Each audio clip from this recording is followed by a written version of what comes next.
साथियों नमस्कार। दोस्तों, आज के इस सेशन में आदिकालीन जैन साहित्य पर चर्चा होने वाली है।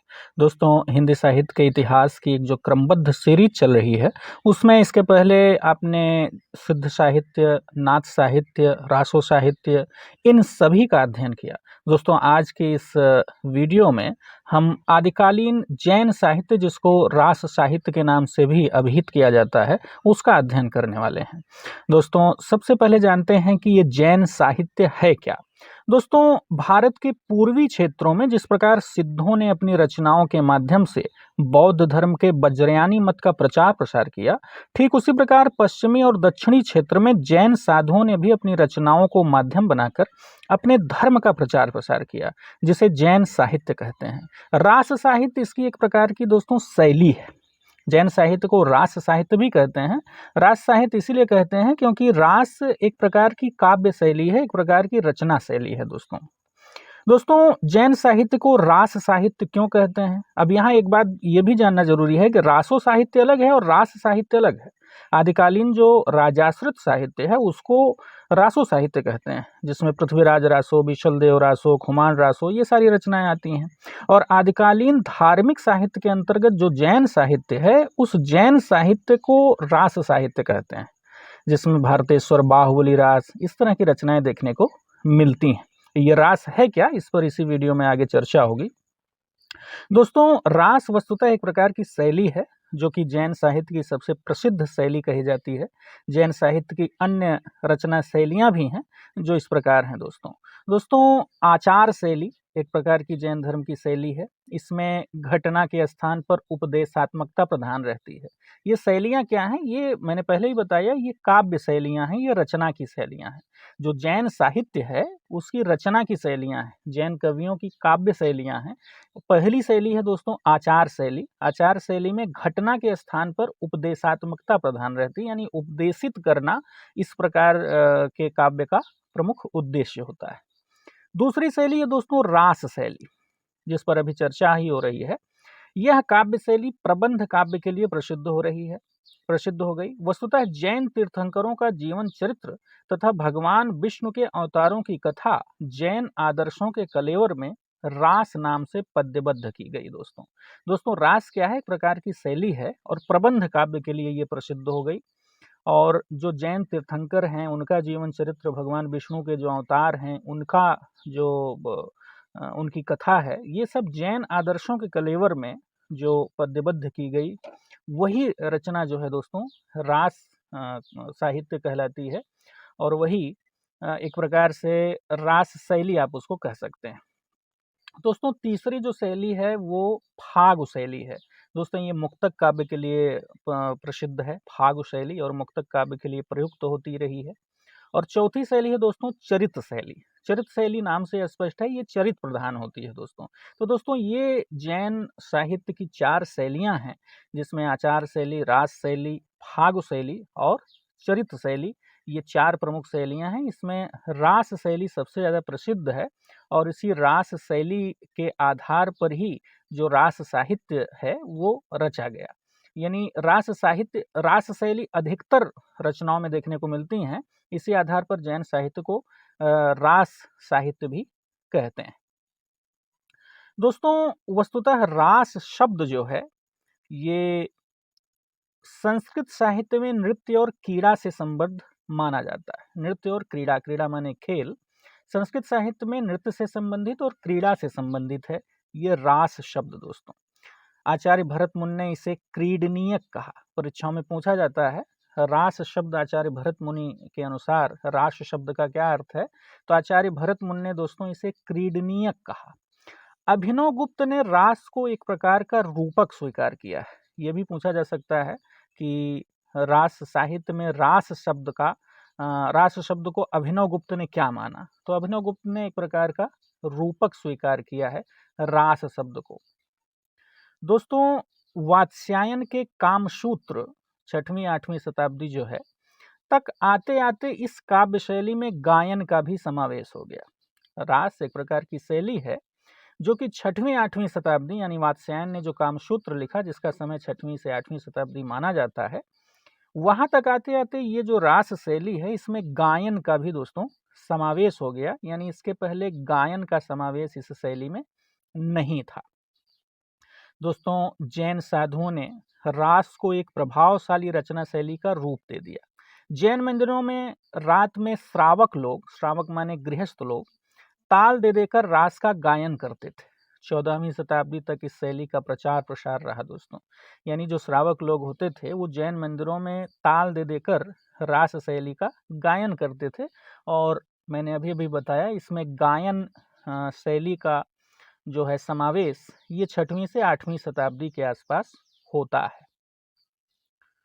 दोस्तों जैन साहित्य का मूल अहिंसा, दया व धर्म है।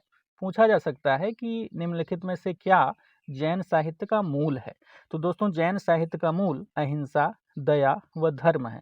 अहिंसा आप जानते हैं, कभी कभार प्रतियोगी परीक्षाओं में प्रश्न बनता है कि निम्नलिखित में से कौन सा धर्म सबसे अधिक अहिंसक है। तो जैन धर्म दोस्तों बहुत ज़्यादा अहिंसक माना जाता है, यानी हिंसा का रंच मात्र भी इसमें समावेश नहीं किया जा सकता। तो बहुत ज़्यादा अहिंसक धर्म माना जाता है, इसलिए अहिंसा, दया व धर्म जैन साहित्य का मूल आधार है। दोस्तों जैन साहित्य का आदि स्रोत, इस पर अगर चर्चा की जाए तो जैन पुराण जैन साहित्य का आदि स्रोत है। प्रश्न पूछा जा सकता है कि निम्नलिखित में से क्या आदि साहित्य का जैन साहित्य का आदि स्रोत है। तो जैन पुराण दोस्तों जैन साहित्य का आदि स्रोत माना जाता है। दोस्तों जैन साहित्य का समय, इस पर अगर चर्चा की जाए तो 8वीं से 10वीं शताब्दी ये जैन साहित्य का समय माना जाता है। काठियावाड़ गुजरात का प्रमुख केंद्र माना जाता है। इसका जैन साहित्य का प्रमुख केंद्र जो है ये काठियावाड़ गुजरात जैन साहित्य का प्रमुख केंद्र माना जाता है। सोलंकी, राष्ट्रकूट व चालुक्य नरेशों ने जैन रचनाकारों को आश्रय दिया। यानी जैन कवियों को आश्रय देने वालों में इतिहास में जो प्रसिद्ध हैं सोलंकी और राष्ट्रकूट और चालुक्य, ये सब वंश हैं। इन नरेशों ने इन रचनाकारों को, इन कवियों को आश्रय दिया, सहारा दिया और इन्हीं के दरबारों में ये लोग रहा करते थे। दोस्तों संस्कृत, प्राकृत और अपभ्रंश भाषाओं में जैन साहित्य लिखा मिलता है। परीक्षाओं में प्रश्न पूछा जा सकता है कि जैन साहित्य निम्नलिखित में से किन किन भाषाओं में उपलब्ध है। तो दोस्तों संस्कृत में भी जैन साहित्य मिलता है, प्राकृत में भी जैन साहित्य मिलता है, क्योंकि प्राकृत तो ऐसी भाषा है जिसमें आचार्य महावीर ने, भगवान महावीर ने, आचार्य महावीर मत कहिए, भगवान महावीर ने जिसमें अपने उपदेश दिए, यानी जैन धर्म के जो भगवान महावीर थे उन्होंने प्राकृत भाषा में ही अपना उपदेश दिया और पाली भाषा में गौतम बुद्ध ने दिया था। तो संस्कृत, प्राकृत और अपभ्रंश इन तीनों भाषाओं में जैन साहित्य लिखा मिलता है। चूंकि भगवान महावीर की वृत्तियों का केंद्र बिहार का मगध क्षेत्र रहा है, इसलिए उन्होंने यहाँ की लोक भाषा अर्धमागधी में अपना उपदेश दिया, जो कि उपलब्ध जैन आगमों में संरक्षित है। तो दोस्तों भगवान महावीर स्वामी बिहार के मगध क्षेत्र में क्रियाशील रहे और ऐसी स्थिति में वहाँ की जो लोक भाषा है अर्धमागधी, उसी में इन्होंने अपना उपदेश दिया। मैंने अभी अभी आपको बताया प्राकृत भाषा में भी इनका उपदेश मिलता है और अर्धमागधी में भी इनका उपदेश मिलता है। दोस्तों अभी आपने देखा कि जैन आगम जो हैं उसमें महावीर के उपदेश संकलित हैं, संरक्षित हैं, जो कि अर्धमागधी और प्राकृत भाषा में देखने को मिलते हैं। दोस्तों ये आगम क्या है, कभी कभार पूछता है परीक्षाओं में। जैन धर्म से संबंधित शब्दावली है आगम। दोस्तों जैन धर्म के जो मूल ग्रंथ हैं उनको आगम कहा जाता है, यानी जैन धर्म के मूल ग्रंथों के लिए आगम शब्द का दोस्तों प्रयोग होता है। दोस्तों आगे बढ़ते हैं और देखते हैं कि प्रमुख जैन कवि कौन कौन से हैं और उनकी रचनाएं कौन कौन सी हैं। अक्सर परीक्षाओं में प्रश्न इन पर पूछा जाता है, बनता है। बहुत सारे जैन कवि तो ऐसे हैं जो हिंदी के प्रथम कवि की दौड़ में भी शामिल हैं। बहुत सारे विद्वानों ने इन्हें हिंदी का प्रथम कवि माना। तो ऐसे कौन कौन से कवि हैं, ऐसे कौन कौन से रचनाकार हैं, उनके प्रमुख साहित्य क्या हैं, आइए देखते हैं दोस्तों सबसे पहले जैन धर्म के जो साहित्य हैं उन पर चर्चा करने से पहले ये जान लेते हैं कि जैन धर्म के साहित्य को किन दो रूपों में बांटा जा सकता है। दोस्तों दो तरह के जैन साहित्य देखने को मिलते हैं, दो रूपों में देखने को मिलते हैं। पहला है अपभ्रंश के प्रभाव से युक्त जैन साहित्य, और अपभ्रंश प्रभाव से युक्त जो रचनाकार हैं उनके द्वारा रचा गया जो साहित्य है वो अपभ्रंश प्रभाव से युक्त जैन साहित्य कहलाता है। अपभ्रंश प्रभाव से युक्त यानी जिनकी रचनाओं में अपभ्रंश का प्रभाव देखने को मिलता है, ऐसे रचनाकारों में दोस्तों देवसेन का नाम आता है, स्वयंभू का नाम आता है, पुष्पदंत, राम सिंह, धनपाल, जोइंदु, हेमचंद्र और अब्दुल रहमान का नाम दोस्तों आता है। इनकी रचनाओं में अपभ्रंश का प्रभाव दिखता है, यानी शुरुआती दौर के ये रचनाकार हैं, इसीलिए इनकी रचनाओं में अपभ्रंश का प्रभाव दोस्तों देखने को मिलता है। अब इन सारे रचनाकारों के नामों को आप कैसे याद करेंगे? जो रचनाकार जैन धर्म के अपभ्रंश के प्रभाव से युक्त रचनाकार हैं उनका नाम इस प्रकार से दोस्तों याद कर सकते हैं। इंद्र और चंद्र स्वयं राम को रहम के लिए पुष्प और धन चढ़ा रहे हैं। कौन चढ़ा रहा है? इंद्र और चंद्र। इंद्र और चंद्र की दोस्ती दोस्तों आप जानते हैं, अहिल्या की जो कथा है उसमें भी दिखती है इंद्र और चंद्र की दोस्ती। इंद्र, भगवान इंद्र, देवराज इंद्र और चंद्रमा, इनकी दोस्ती प्रसिद्ध है। तो इंद्र और चंद्र स्वयं राम को रहम के लिए पुष्प और धन चढ़ा रहे हैं। इस चीज को अगर आप याद कर लेते हैं तो अपभ्रंश प्रभाव से युक्त रचनाकारों का नाम आसानी से याद कर सकेंगे। अब इसको देखेंगे कैसे। इंद्र, इंद्र माने जोइंदु, चंद्र, चंद्र माने हेमचंद्र, स्वयं, स्वयं माने स्वयंभू, राम को, राम माने राम सिंह या मुनिराम सिंह या राम सिंह, इनको मुनिराम सिंह भी कहते हैं और राम सिंह भी कहते हैं। रहम, रहम माने अब्दुल रहमान, पुष्प और धन, पुष्प माने पुष्प, पुष्पदंत और धन माने धनपाल, और देवसेन ही हैं दोस्तों। तो एक तरह से इनको आप इस तरह से याद कर सकते हैं। इंद्र और चंद्र स्वयं को, अब चंद्र को चंद्रदेव कर दीजिए तो चंद्र से जोइंदु भी आ जाए, हेमचंद्र भी आ जाएगा और देवसेन भी आ जाएगा। इंद्र और चंद्रदेव स्वयं राम को रहम के लिए पुष्प और धन चढ़ा रहे हैं। तो इस प्रकार इस चीज को आप याद कर सकते हैं। इन रचनाकारों में दोस्तों सबसे पहले देवसेन का नाम आता है और देवसेन से संबंधित जो प्रश्न पूछे जाते हैं उन पर चर्चा कर लेते हैं। दोस्तों देवसेन, देवसेन हिंदी के पहले ग्रंथकार माने जाते हैं। पहले ग्रंथकार, महत्वपूर्ण चीज है, पहले ग्रंथकार। कहने का मतलब हिंदी का पहला ग्रंथ लिखने वाले कौन थे? देवसेन दोस्तों। इनके द्वारा रचित ग्रंथ श्रावकाचार हिंदी की पहली रचना मानी जाती है। श्रावकाचार महत्वपूर्ण रचना है दोस्तों, देवसेन के द्वारा रचित है, जो हिंदी की पहली रचना मानी जाती है। इसका रचना काल दोस्तों 933 ईस्वी, 933 ईस्वी माना जाता है श्रावकाचार का रचना काल। इसमें 250 दोहों में, दोनों लिखा है, दोहों में श्रावक या गृहस्थ धर्म का वर्णन है दोस्तों। इनकी दो रचनाएं देखने को मिलती हैं, एक है दोस्तों श्रावकाचार और दूसरा है दब्ब सहाव पयास। इनकी अन्य रचना अपभ्रंश में देखने को जो मिलती है। पहली रचना यही श्रावकाचार बहुत ज्यादा महत्वपूर्ण है, क्योंकि श्रावकाचार हिंदी का पहला ग्रंथ, पहली पुस्तक मानी जाती है, जो कि 933 ईस्वी में लिखी गई। अब दोस्तों ये भी प्रश्न यहाँ उठता है कि जब हिंदी के पहले कवि सिद्ध सरहपा माने जाते हैं तो फिर उनकी कोई रचना क्यों नहीं हिंदी की पहली रचना मानी जाती?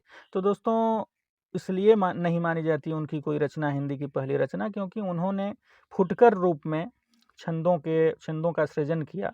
अब उपलब्ध जो होता है वो यही होता है, फुटकर रूप में ही, कोई उनकी कोई पुस्तक, उनका कोई ग्रंथ उपलब्ध नहीं होता।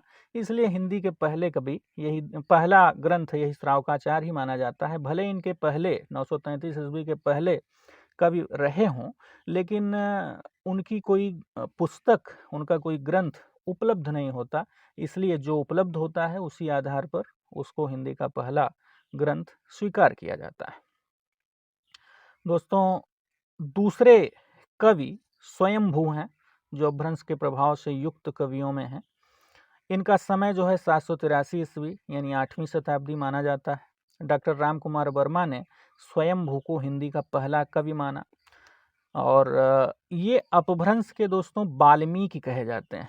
डॉक्टर भयानी ने इन्हें अपभ्रंश का कालिदास भी कहा।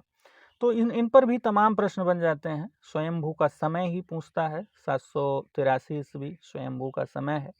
और इनको किसने हिंदी का पहला कवि माना? तो राम कुमार वर्मा ने। और अपभ्रंश के ये वाल्मीकि कहे जाते हैं। तो इस प्रकार भी प्रश्न बनता है और बहुत बार पूछा गया है कि निम्नलिखित में से कौन अपभ्रंश का वाल्मीकि कहा जाता है? तो स्वयंभू अपभ्रंश के वाल्मीकि, चूंकि वाल्मीकि आप जानते हैं ये विश्व के पहले कवि माने जाते हैं और ये जैन धर्म के, जैन परंपरा के पहले कवि माने जाते हैं स्वयंभू, इसलिए ये अपभ्रंश के वाल्मीकि कहे जाते हैं। और इनकी एक रचना भी है श्री राम पर केंद्रित, आगे चल के उस पर चर्चा होगी। दोस्तों अगले रचनाकार हैं पुष्पदंत। दोस्तों पुष्पदंत शिव सिंह सेंगर ने इन्हें हिंदी का प्रथम कवि माना पुष्पदंत को, और पुष्प, पुण्य, पुष्य इत्यादि नामों से इन्हें जाना जाता है। इन्हें अपभ्रंश का व्यास कहा जाता है। दोस्तों हिंदी में अपभ्रंश के वाल्मीकि कहे जाते हैं स्वयंभू, और अपभ्रंश के व्यास कहे जाते हैं कौन? पुष्पदंत। तो महत्वपूर्ण चीज है, डॉक्टर भयानी ने अपभ्रंश का कालिदास कहा, किसको? स्वयंभू को। और ये अपभ्रंश के व्यास कहे जाते हैं। तो इन पर ये महत्वपूर्ण प्रश्न बनते हैं। दोस्तों शिव सिंह सेंगर व डॉक्टर भयानी ने इन्हें अपभ्रंश का भवभूति भी कहा। तो अपने आप में ये भी महत्वपूर्ण चीज है कि अपभ्रंश का भवभूति किसे कहा जाता है? तो पुष्पदंत को अपभ्रंश का भवभूति कहा जाता है, जो कि 7वीं शताब्दी के हैं। और ये भी प्रश्न बनता है कि शिव सिंह सेंगर या नहीं, ऐसे भी प्रश्न बनता है कि पुष्पदंत को अपभ्रंश का भवभूति किसने कहा? तो शिव सिंह सेंगर व डॉक्टर भयानी ने इन्हें अपभ्रंश का भवभूति कहा। और उधर स्वयंभू को डॉक्टर भयानी ने क्या कहा दोस्तों? अपभ्रंश का कालिदास कहा। दोस्तों इन सब पर जो है पहले हिंदी के प्रथम कवि करके एक मेरा वीडियो है, इस आपको डिस्क्रिप्शन में मिल जाएगा। उस पर पूरा डिटेल पुष्पदंत के विषय में, स्वयंभू के विषय में, सरपा के विषय में, सरपा तो मान लीजिए सिद्ध हैं, स्वयंभू, पुष्पदंत ये सब जैन हैं। तो इन सब पर पूरा डिटेल, इनकी रचनाएं, इनका जीवन परिचय, इन सब से संबंधित जो भी महत्वपूर्ण तथ्य हैं वो सब पूरा डिटेल आपको उस वीडियो में मिल जाएगा। दोस्तों पुष्पदंत की रचनाओं की अगर चर्चा करें तो पुष्पदंत की रचनाओं में महापुराण महत्वपूर्ण रचना है। अड़ाय कुमार चर्यु, नाथ साहित्य नाम से भी ये जाना जाता है, अड़ाय कुमार चर्यु, जिसको नाथ चरित भी कहते हैं, यह एक प्रबंध काव्य है दोस्तों। तो ये भी परीक्षाओं में पूछा जाता है। महापुराण तो बहुत ही चर्चित रचना है इनकी, महापुराण पुष्पदंत की रचना। जसहर चर्यु भी इनकी एक रचना है दोस्तों, जिसको यशोधरा चरित भी कहते हैं। आदि पुराण और उत्तर पुराण ये दो भी रचनाएं इनकी महत्वपूर्ण हैं। तो दोस्तों सबसे प्रसिद्ध रचना इनकी महापुराण है पुष्पदंत की। तो ये निश्चित रूप से ध्यान रखिए, महापुराण में कृष्ण कथा देखने को मिलती है, जैसे इसीलिए इनको अपभ्रंश का व्यास कहा जाता है ना। तो व्यास कहने के पीछे का जो कारण है वो यही है कि जैसे कृष्ण कथा, महाभारत में कृष्ण कथा मिलती है, व्यास द्वारा रचित महाभारत, उसमें कृष्ण कथा मिलती है, और महापुराण में कृष्ण कथा मिलती है, इसलिए इनको अपभ्रंश का व्यास कहा जाता है, डॉक्टर भयानी और शिव सिंह सेंगर ने कहा। और वो उनका स्वयंभू की एक रचना थी पौमचर्यु, वो राम कथा पर आधारित थी। तो उसका आधार पर भी उनको अपभ्रंश का वाल्मीकि कहा जाता है, क्योंकि वाल्मीकि ने रामायण रचा और रामायण जो है वो राम कथा पर है, और स्वयंभू ने पौमचर्यु रचा तो वो भी राम कथा पर है। तो किसी को कोई नाम अगर दिया जाता है तो उसके पीछे कोई ना कोई कारण होता है। उनको वाल्मीकि कहने के पीछे राम कथा भी कहीं ना कहीं कारण थी, और इनको व्यास कहने के पीछे इनकी कृष्ण कथा का कहीं ना कहीं कारण है। दोस्तों अगले कवि हैं मुनिराम सिंह, या राम सिंह भी नाम से इनको जानते हैं। 11वीं शताब्दी इनका रचना काल माना जाता है। दोस्तों मुनिराम सिंह के विषय में बहुत ज़्यादा कहीं उल्लेख मिलता नहीं है।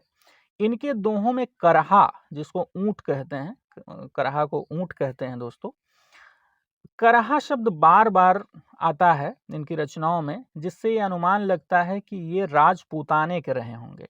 तो करहा शब्द, चूंकि राजपूताने में, राजस्थान में बहुत ज़्यादा ऊंट पाए जाते हैं, तो करहा शब्द भाई व्यक्ति जहाँ का रहता है उस तरह उस जगह की शब्दावली उसकी रचनाओं में देखने को मिलती है, उसकी बातचीत में देखने को मिलती है। तो करहा जिसका अर्थ ऊंट होता है, तो करहा शब्द इनके दोहों में बार बार मिलता है। पाहुड़ दोहा बहुत चर्चित रचना है इनकी दोस्तों। पाहुड़ दोहा रचना की बात कर ली जाए तो पाहुड़ दोहा जिसमें इंद्रिय सुख की निंदा की गई है, ये इनकी बहुत ही चर्चित रचना है। दोस्तों पाहुड़ दोहा में पाहुड़ शब्द संस्कृत के प्राभृत शब्द से निकला है, जिसका अर्थ होता है उपहार। तो कभी कभार प्रश्न पूछता है कि पाहुड़ दोहा जो कि बहुत चर्चित रचना है राम सिंह की पाहुड़ दोहा, तो कभी कभार प्रश्न पूछता है कि पाहुड़ दोहा में पाहुड़ शब्द का क्या मतलब होता है। तो पाहुड़ शब्द दोस्तों संस्कृत के प्राभृत शब्द से बना है। प्राभृत शब्द का मतलब होता है उपहार। तो पाहुड़ का मतलब हो गया दोस्तों उपहार, महत्वपूर्ण चीज है पाहुड़ दोहा।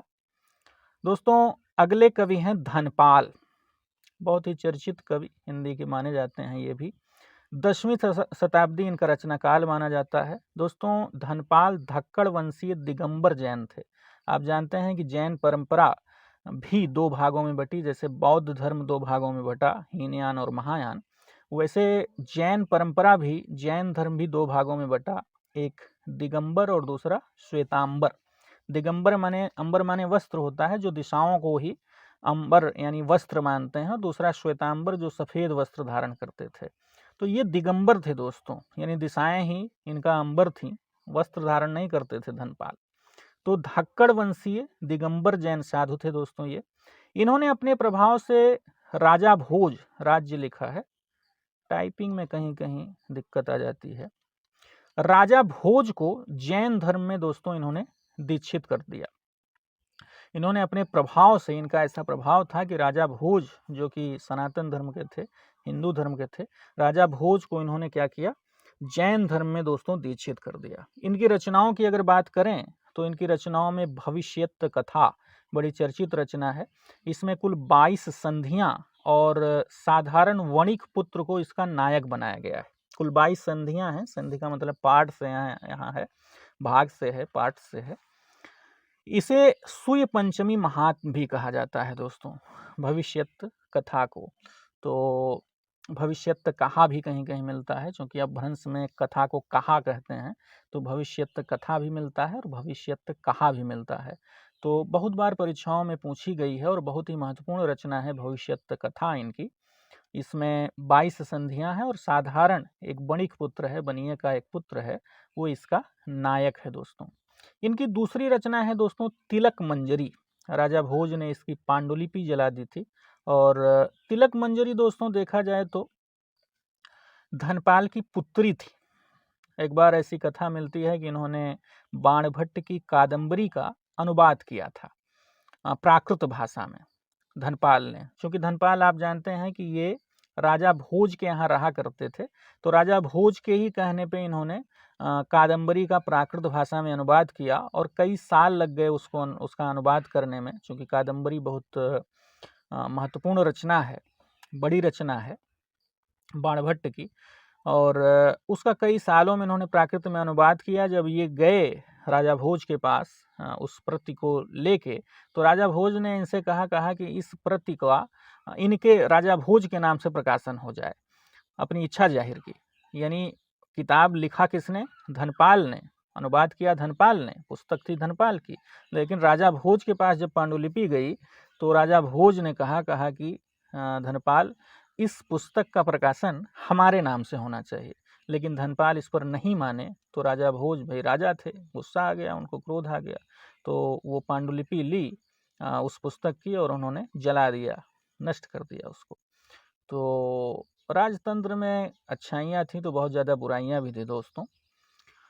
और तिलक मंजरी बाद में उनकी एक पुत्री थी धनपाल की, आए घर पे खाना पीना सब छोड़ दिए, और बिटिया थी इनकी तिलक मंजरी नाम की। वो परेशान हुई, पूछा, कहा पिताजी क्या समस्या है, बताइए क्यों खाना पीना छोड़ दिए हैं। तो भाई देखिए, सालों तक कोई अनुवाद करे किसी पुस्तक का, कोई ग्रंथ लिखे सालों तक मेहनत करके, और कोई सबल व्यक्ति उस मेहनत पर पानी फेर दे, उसकी पांडुलिपि जला दे, उसको नष्ट कर दे, तो कष्ट तो होगा ही। भाई राजा थे, उनके खिलाफ क्या करते, ये राजतंत्र था ही। तो उन्होंने बताया, कहा बिटिया ऐसी बात है कि एक पुस्तक थी, हमने लिखा, बाणभट्ट की कादंबरी का अनुवाद किया, और राजा भोज ने उसकी पांडुलिपियां जला दी। तो तिलक मंजरी बहुत ही विदुषी थी, उन्होंने कहा, पिताजी कोई दिक्कत नहीं है, कोई समस्या नहीं है। जब आप ग्रंथ रच रहे थे और बोल-बोल कर उसको लिखते थे, तो वो चीज़ें मुझे याद हो गईं। मैं स्मरण की अपनी स्मृति के माध्यम से उस चीज़ को मैं आपको पुनः स्मरण दिला देती हूँ, आप लिखिए। मैं बोलती हूँ और आप लिखिए। तो तिलक मंजरी ने अपनी स्मृति के आधार पर बोलना शुरू किया उस रचना को, और कैसी शार्प मेमोरी रही होगी, कैसी टीच इस स्मरण शक्ति रही होगी तिलक मंजरी की, कि पूरा ग्रंथ याद था, और कहीं-कहीं अगर भूल भी रही होगी तो भाई रचने वाला तो साथ ही था। तो इस प्रकार पुनः उसका अनुवाद हुआ, और उस रचना का नाम उन्होंने अपनी पुत्री के नाम पर ही रखा, तिलक मंजरी। तो बहुत ही महत्वपूर्ण रचना बन जाती है तिलक मंजरी। दोस्तों, अगले कवि हैं जोइंदु, जिनको योगींद्र नाम से जाना जाता है, और बहुत ज़्यादा कुछ डिटेल इनके विषय में मिलता नहीं है। इनकी 2 रचनाएँ दोस्तों बहुत महत्वपूर्ण हैं, एक परमात्म प्रकाश और दूसरा योग सार। परीक्षाओं में प्रश्न बनता है, परमात्म प्रकाश किसकी रचना है? तो जोइंदु की रचना है, और योग सार भी इन्हीं की रचना है दोस्तों। दोस्तों, हिंदी के अगले कवि हैं हेमचंद्र, जैन परंपरा के अगले कवि, जो प्राकृत के पाणिनि कहे जाते हैं। अब दोस्तों, जैन साहित्य देखिए बहुत ही महत्वपूर्ण है। जैन साहित्य तो ऐसा साहित्य है जो संपूर्ण आदिकाल का सबसे ज़्यादा साहित्यिकता लिए हुए है, यानी धार्मिक होते हुए भी साहित्यिक पुट बहुत ज़्यादा है, और सबसे ज़्यादा पूरे आदिकालीन साहित्य में सबसे ज़्यादा प्रामाणिक अगर कोई साहित्य है दोस्तों, तो वो जैन साहित्य है। इसमें देखिए अपभ्रंश भाषा के अपभ्रंश के व्यास, अपभ्रंश के वाल्मीकि, अपभ्रंश के कालिदास सब हुए, और प्राकृत के पाणिनि भी इसी में हुए। हेमचंद्र को प्राकृत का पाणिनि व्याकरण ग्रंथ रचने के कारण 12वीं शताब्दी रचना काल इनका है माना जाता है दोस्तों। हेमचंद्र का मूल नाम चांगदेव बताया जाता है, और इनका पूर्व का नाम सोमचंद्र था। बाद में सोमचंद्र से इन्होंने अपना नाम हेमचंद्र कर दिया। दोस्तों, हेमचंद्र गुजरात के शासक सिद्धराज के दरबारी कवि थे। तो कभी कभार प्रश्न पूछा जाता है कि गुजरात के शासक सिद्धराज के दरबारी कवि निम्नलिखित में से कौन थे, या हेमचंद्र निम्नलिखित में से किसके दरबारी कवि थे? तो गुजरात के शासक सिद्धराज के दरबारी कवि थे हेमचंद्र। दोस्तों, इनकी रचनाओं की बात कर ली जाए तो सबसे प्रसिद्ध रचना इनकी है दोस्तों शब्दानुशासन। मैंने पहले ही बताया, ये व्याकरण लिखते थे। पाणिनि इसीलिए इनको कहा जाता है, क्योंकि पाणिनि ने अपने अष्टाध्यायी में भी व्याकरण ही लिखा है। तो व्याकरण प्राकृत का पाणिनि इसीलिए इनको कहा जाता है। दोस्तों, शब्दानुशासन क्या है? शब्दानुशासन एक व्याकरण ग्रंथ है। प्राकृत, अपभ्रंश और संस्कृत, इन तीनों भाषाओं का इसमें प्रयोग देखने को मिलता है, यानी प्राकृत का भी प्रयोग, संस्कृत का भी प्रयोग और अपभ्रंश का भी प्रयोग इस शब्दानुशासन नामक व्याकरण ग्रंथ में देखने को मिलता है। दोस्तों, इनकी अगली रचना है कुमारपाल चरित, अगली है योग शास्त्र, और एक रचना और है देशी नाम माला। तो दोस्तों, इन सारी रचनाओं में शब्दानुशासन ही सबसे प्रसिद्ध रचना है। कुमारपाल चरित भी कभी कभार पूछी जाती है। याद चारों को, पांचों को रखिए, लेकिन शब्दानुशासन और कुमारपाल चरित को पहले याद करिए। बाकी रचनाएं गौड़ हैं। ये 2 रचनाएं बहुत ही प्रमुख रचनाएं हैं। दोस्तों, अगले कवि हैं अब्दुर रहमान, जिनका रचना काल 13वीं शताब्दी माना जाता है। अब्दुर रहमान दोस्तों आचार्य हजारी प्रसाद द्विवेदी के अनुसार हिंदी के प्रथम कवि हैं। हिंदी में रचना करने वाले भारत के पहले मुसलमान अब्दुर रहमान ही हैं, हिंदी में रचना करने वाले। इनकी प्राकृत में इनकी कृतियां मिलती हैं। प्राकृत को चूंकि हिंदी में ही समेटा गया है कुछ विद्वानों के द्वारा, तो आप कह सकते हैं कि हिंदी में रचना करने वाले अब प्राकृत को हिंदी के ही अंतर्गत मानते हैं, अपभ्रंश को हिंदी के ही अंतर्गत मान लेते हैं। पुरानी हिंदी चंद्रधर शर्मा गुलेरी के शब्दों में अगर कहें तो अपभ्रंश पुरानी हिंदी है, और प्राकृत भी उसी से मेल खाती है। तो ये सबको आप पुरानी हिंदी कह सकते हैं। तो आप कह सकते हैं कि हिंदी के पहले हिंदी में रचना करने वाले हिंदी के पहले मुसलमान कवि कौन है दोस्तों? अब्दुर रहमान। 13वीं शताब्दी का पूर्वार्ध इनका रचना काल माना जाता है। अब्दुर रहमान की रचनाओं की अगर बात करें तो दोस्तों संदेश रासक बहुत ही महत्वपूर्ण रचना है अब्दुर रहमान की। संदेश रासक इसलिए महत्वपूर्ण है दोस्तों क्योंकि संदेश रासक प्रथम धर्मेतर रास ग्रंथ है, यानी जितने भी रास ग्रंथ देखने को मिलते हैं जैन साहित्य में सबके सब धर्म से जुड़े हुए ग्रंथ हैं, लेकिन संदेश रासक हिंदी रास परंपरा का एकमात्र ऐसा ग्रंथ है जो धर्मेतर है, यानी धर्म पर आधारित नहीं है। तो महत्वपूर्ण प्रश्न यहीं से भी बन जाता है, निम्नलिखित में से कौन सा रास ग्रंथ प्रथम धर्मेतर रास ग्रंथ है? तो संदेश रासक। दूसरी महत्वपूर्ण विशेषता, यह मेघदूत से प्रभावित रचना है। संदेश रासक नाम से स्पष्ट है, जैसे मेघदूत में संदेश वाहक बादल बन जाता है, ठीक वैसे ही इसमें भी संदेश की कथा विरहणी है। इसमें एक विक्रमपुर की विरहणी, अब देख लेते हैं। इसमें विक्रमपुर की एक विरहणी है जिसका नक्शिक वर्णन मिलता है, जिसका विप्रलंभ और संयोग वर्णित है। तो ये भी प्रश्न बनता है दोस्तों कि संदेश रासक की कथा जो है, कथानक जो है इसका, वो किस पर आधारित है? तो विक्रमपुर की एक विरहणी है, इसका नक्शिक वर्णन मिलता है और उसका विप्रलंभ और संयोग दोनों वर्णित है। साथ ही साथ यह मेघदूत जो कालिदास की रचना है उससे प्रभावित रचना मानी जाती है। दोस्तों ये थे अपभ्रंश के प्रभाव से युक्त रचनाकार। अब आगे देखेंगे अपभ्रंश के प्रभाव से मुक्त रचनाकार कौन कौन से हैं जैन परंपरा के या रास साहित्य परंपरा के। दोस्तों ऐसे कवियों में, ऐसे रचनाकारों में शालिभद्र सूर्य का नाम आता है, जिनधर्म सूर्य, विजय सेन सूर्य, सुमतिगण, आसगु कवि, सोमप्रभ सूर्य, मेरुतुंग, हरिभद्र सूर्य, धर्म सूर्य, ये प्रमुख कवि इसके अंतर्गत आते हैं। ऐसे जैन कवि जो अपभ्रंश के प्रभाव से मुक्त हैं। इनके अलावा भी बहुत से कवि हैं जिन पर आगे चर्चा होगी, लेकिन ये प्रमुख कवि हैं जो अपभ्रंश के प्रभाव से मुक्त जैन कवि माने जाते हैं। दोस्तों इसमें सबसे पहले कवि हैं शालिभद्र सूर्य। दोस्तों आप नोट्स भी बना सकते हैं। ये जो वीडियोज आप देख रहे हैं, एकदम समझ लीजिए कि कई पुस्तकों का निचोड़ आपको इसमें मिलेगा, प्रमाणिक सामग्री मिलेगी।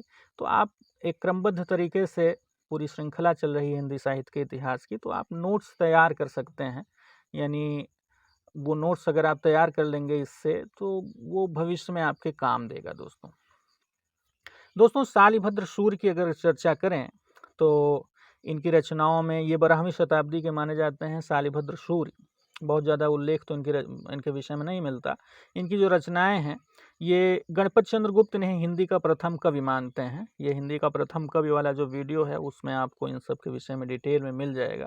इनकी रचनाओं की बात करें दोस्तों तो भारतेश्वर बाहुबली रास, ये एक प्रकार का खंड काव्य है जो कि 1184 ईस्वी में रचा गया, जो कि ये 12वीं शताब्दी इनका समय ही है।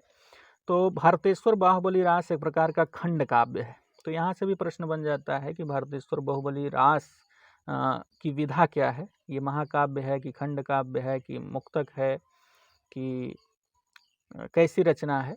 तो ये एक प्रकार का खंड काव्य है दोस्तों। तो यहाँ से भी प्रश्न बन सकता है। 1184 में रचा गया। इसमें दोस्तों कुल 203 छंद हैं। भारतेश्वर बाहुबली रास में कुल 203 छंद हैं दोस्तों। इसमें तीर्थंकर ऋषभदेव के 2 पुत्रों भारतेश्वर और बाहुबली के बीच का संघर्ष वर्णित है। भारतेश्वर अयोध्या के राजा हुए और बाहुबली तक्षशिला के राजा हुए। पंच पांडव रास इनकी दूसरी रचना है। इसमें कुल 14 भाग हैं, जिसे ठमाड़ी कहते हैं। यानी 14 भागों को ठमाड़ी कहते हैं। यह अपभ्रंश की शब्दावली है। तो इनकी दोस्तों 2 रचनाएं देखने को मिलती हैं। पहला भारतेश्वर बाहुबली रास, दूसरा पंच पांडव रास। भारतेश्वर बाहुबली रास में 203 छंद हैं। 1184 में रचा गया खंड काव्य है। भारतेश्वर और बाहुबली ऋषभदेव के 2 पुत्र थे, उनका संघर्ष इसमें दिखता है। और पंच पांडव रास भी महत्वपूर्ण रचना है दोस्तों अगले कवि हैं जिनधर्म सूर्य, जो कि 13वीं शताब्दी के माने जाते हैं। इनके विषय में भी बहुत ज़्यादा कोई स्पष्ट उल्लेख नहीं मिलता। इनकी एकमात्र रचना स्थूल भद्र रास, जो कि 1209 ईस्वी में रची मानी जाती है, महत्वपूर्ण है परीक्षा की दृष्टि से। पूछता है परीक्षाओं में कि स्थूल भद्र रास किसकी रचना है? तो दोस्तों जिनधर्म सूर्य की है स्थूल भद्र रास, बहुत बार परीक्षाओं में पूछी गई। अगले कवि हैं दोस्तों विजय सेन सूर्य, 13वीं शताब्दी के ये भी हैं। इनकी एक प्रसिद्ध रचना है रेवंत गिरिरास। विजय सेन सूर्य की रचना है रेवंत गिरिरास, 1230-31 के आसपास रची गई रचना है। तो ये भी महत्वपूर्ण है, परीक्षाओं में ये ग्रंथ इनका पूछा जाता है। अगले कवि हैं दोस्तों सुमतिगण, 13वीं शताब्दी के ये भी कवि माने जाते हैं। इनकी एकमात्र प्रसिद्ध रचना है नेमिनाथ रास। सुमतिगण की रचना है नेमिनाथ रास, जो कि 1213 ईस्वी में रचित रचना बताई जाती है। अगले कवि हैं दोस्तों आशगु कवि, राजस्थान के रहने वाले थे। इनका भी समय वही 13वीं शताब्दी ही है। इनकी बड़ी चर्चित रचना है चंदन बाला रास, जो कि 1200 ईस्वी में रची गई। यह एक लघु खंड काव्य है। इसमें चंपानगर की राजकुमारी का वर्णन है। चंदन बाला रास, जैसे चंपानगर जैसे चंदन बाला, तो इस तरह से आप याद कर सकते हैं। ये 1200 ईस्वी की रचना है दोस्तों।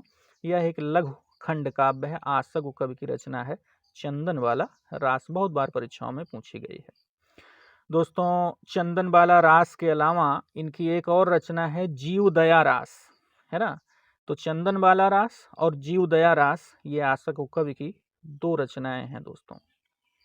अच्छा, ये 2 बार हो गया है, 3 बार। दोस्तों जैन साहित्य के कुछ अन्य परीक्षा उपयोगी जो रचनाएं हैं, जो ग्रंथ हैं, उन पर भी चर्चा कर ली जाए तो दोस्तों कुमारपाल प्रतिबोध, ये भी परीक्षाओं में पूछी गई रचना है। सोमप्रभ सूर्य इसके रचनाकार माने जाते हैं। प्रबंध चिंतामणि मेरतुंग की रचना मानी जाती है। नेमिनाथ चर्यु हरिभद्र सूर्य की रचना मानी जाती है। नेमिनाथ चौपई विनय चंद सूर्य की रचना है। और जम्बू स्वामी रास धर्म सूर्य की रचना दोस्तों मानी जाती है। तो ये अन्य रचनाएं हैं जो अक्सर परीक्षाओं में पूछी गई हैं। और एक महत्वपूर्ण चीज ये भी है दोस्तों कि जैन साहित्य के अंतर्गत मुक्तक काव्य जो है उसके लिए चूनड़ी शब्द का प्रयोग होता है। तो कभी कभार पूछ सकता है परीक्षा में कि जैन साहित्य के अंतर्गत चूनड़ी शब्द से आप क्या समझते हैं। तो जैन साहित्य में मुक्तक काव्य को दोस्तों चूनड़ी कहते हैं।